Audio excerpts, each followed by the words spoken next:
Olá, seja bem-vindo a Provérbios para Viver Bem, o nosso tempo de meditação no livro de Provérbios, e obrigado por nos acompanhar.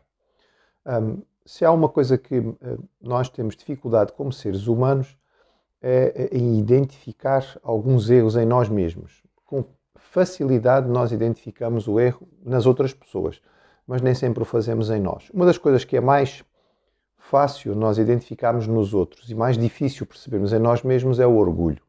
É comum as pessoas dizerem, não, eu não sou orgulhoso, eu não sou vaidoso, e as outras pessoas que estão à volta têm aquele sorrisozinho irónico, como quem diz, pois, não estás a ver. E esta é uma realidade, porque todos nós temos muita facilidade de apontar o dedo a alguém como sendo vaidoso e, no entretanto, nós mesmos não percebemos o nosso orgulho. É um dos temas mais usados no livro de Provérbios. Há muitos versículos a respeito do orgulho. Vamos ver apenas alguns. A capítulo 11, verso 2. Em vindo a soberba, sobrevém a desonra, mas com os humildes está a sabedoria. 13, 10. Da soberba só resulta a contenda, mas com os que se aconselham se acha a sabedoria. 21, 24. Quanto ao rebelde e presumido, zombador é seu nome, precede com indignação e arrogância. 21, 4. Olhar altivo e coração orgulhoso, a lâmpada dos perversos, são pecado. 16, 5. Abominável é ao Senhor todo o arrogante de coração. É evidente que não ficará impune. 16, 18. A soberba precede a ruína e a altivez do espírito a queda. 18, 12.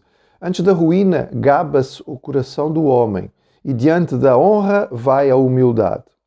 25, 27.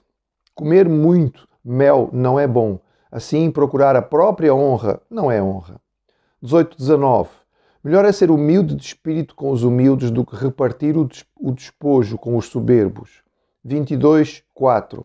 O galardão da humildade é o temor do Senhor, são riquezas e honra à vida.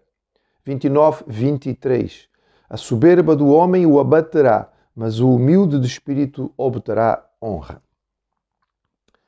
Como é tradicional deste tipo de literatura e da literatura de sabedoria e da poesia hebraica, há muitas vezes aqui o contraste entre o orgulho e o seu oposto, que é a humildade. Dois aspectos que são realmente, por vezes, difíceis de identificar. O que é humildade? Porque o texto nos apela claramente a isto. O sábio diz de forma muito direta e concreta que Deus odeia, Deus abomina o orgulho. O coração orgulhoso é sempre princípio de queda. Nós vemos que isto está naquilo que são as bases do pecado original. O anjo extraordinário que era Lúcifer encheu-se de orgulho e a partir daí caiu. E o que ele tenta instilar no homem foi exatamente isto. Ao trazer a dúvida a respeito de Deus e ao colocar no homem aquela pontinha de vaidade, aquela pontinha de orgulho. Mas somos seres tão bonitos, tão belos, tão perfeitos, porque é que nós temos que nos submeter em tudo a Deus? Afinal, Deus está guardando aqui alguma coisa para si mesmo. E aí veio a queda. O princípio bíblico, e isto é muito importante que nós percebamos, é o da humildade. Princípio extraordinário e que choca com a visão humana, porque estamos mergulhados na nossa natureza pecadora. A natureza pecaminosa não entende a humildade, e muito menos a humildade do ser mais poderoso que existe, que é Deus. Quando a grande exaltação de Jesus, feita, por exemplo, em Filipenses capítulo 2, é sobre a humildade de Cristo, que sendo igual a Deus não teve por usurpação ficar, não ficou preocupado com isto, mas despojou-se da sua glória e veio viver como homem, e como homem escolheu, porque ele pôde, nenhum de nós pôde, ele escolheu a família, escolheu o contexto, escolheu viver num contexto de humildade e foi submisso até à morte, obediente até à morte e morte de cruz. Jesus, que podia a qualquer momento ter acabado com os seus adversários, não o fez. Ele podia ter chamado os anjos, não o fez. Nesta semana, Semana Santa, lembramos muito disto e sabemos que o nosso Senhor manteve esta posição justamente porque não havia outra forma de nós podermos ser salvos. Quando este é o conceito bíblico, tem que chocar com aquilo que é a visão do mundo.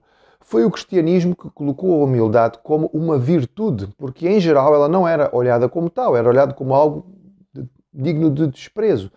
E na realidade que nós vivemos hoje, esta é a posição que normalmente o mundo tem a respeito humilde. Humildade não é achar que eu não valho nada. Isso não é humildade, isso é autodepreciação, não é? A humildade não tem uma visão negativa do próprio homem, tem a visão correta. A humildade começa pela visão de Deus. O homem que não conhece a Deus, que não olha, que não vê a Deus, não consegue entender o valor da humildade. Quando nós percebemos Deus por trás de tudo, quando nós entendemos a sua grandeza, quando nós percebemos que somos apenas criaturas, somos grãos de pó que Ele uniu para formar este ser que nós somos, então não existe motivo para orgulho e vaidade. Mesmo que consigamos fazer alguma coisa, tudo o que temos e o que somos foi-nos dado de alguma maneira. As nossas características físicas, capacidades, talentos, dons, foram todos dados por Deus e nós podemos exercitá-los ou não, mas mesmo que nós nos excedamos acima daquilo que são os outros à nossa volta, apenas estamos a fazer bom uso daquilo que nos foi dado, não é motivo necessário de grande elogio, estamos a fazer bom uso do que nos foi dado, é só mordomia.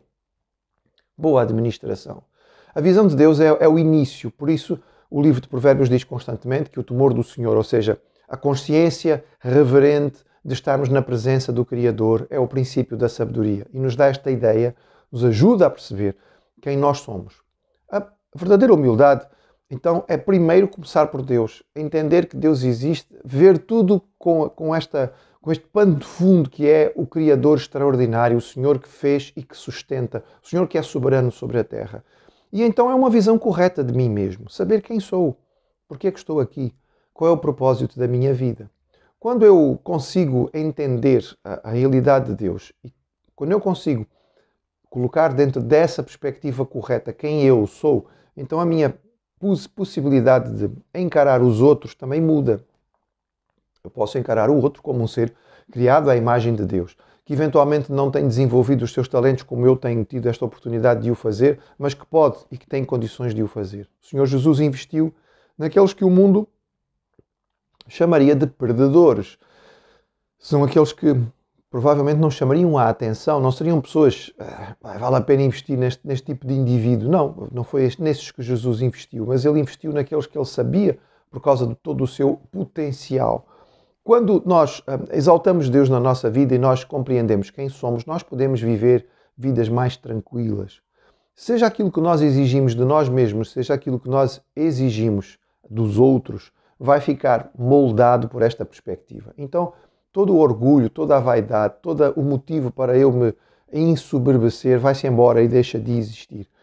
E o Senhor Jesus ensinou que este é o princípio daquilo que é o caráter daquilo de um cristão, de um seguidor seu. Bem-aventurados os humildes de espírito, porque deles é o reino de Deus. O reino do Senhor pertence àqueles que, ao serem humildes, ao terem o seu coração a perspectiva correta de si mesmos, passam a depender e a recorrer constantemente do Senhor.